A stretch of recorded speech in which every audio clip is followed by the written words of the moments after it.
Halkan waa xeebta Lido ee magaalada Muqdisho. Maalmaha Khamiista iyo Jimcaha waxaa u soo damaashaad iyo dalxiis taga boqolaal dad kuwa oo ka kala yimid 17 degmo ee Muqdisho iyo deegaanada ku dhow Muqdisho. Dadka halkan iskugu yimid waxay iskugu jiraan rag iyo dumar, duqow iyo da'yar. Haddaba aan u kuurgalno xaaladda iyo dareenka dadka halkan iskugu yimid. Bismillah, magacaygu waa Abdullaahi Xasan Maxamed. Waxaan ka imaaday degmada Hodan. Maanta waa maalin farxad leh, waa maalmaha fasaxa.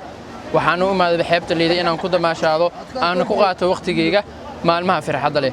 Inkastoo ay maalmaha kale ay tahay maalmaha cidla ah, maanta waa maalin mashquul badan. Sidaa darteed inaan farxad la qaato, shacab weynaha ka soo qayb galay xeebta Lido u soo damaashtay ayaan u imaaday. Bismillah, awwala assalaamu alaykum wa rahmatullahi ta'ala wa barakatuh. Wa ani salaam asxaabta kulliina. Maanta waxaan ka imaaday Oodweyne. Waxaan u imaaday in aan badda ku baashaalo, aan ku raaxaysto, aan shacabka iska daawado, aan shuxurtaydi kulli iska bixiyo. Waxaan leeyahay galab wanaagsan, duhur wanaagsan kulligiin sawdantiin.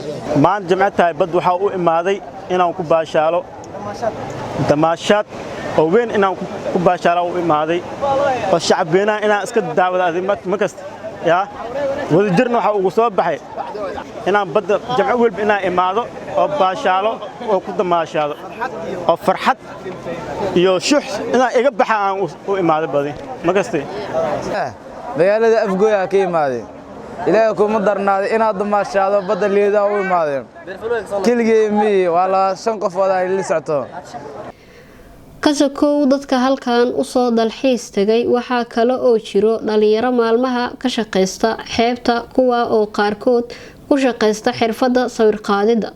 Waa kan mid ka mid ah sawir qaadayaasha xeebta oo ka sheekeynaya farqiga u dhaxeeya maalmaha caadiga iyo maalmaha Khamiista iyo Jimcaha.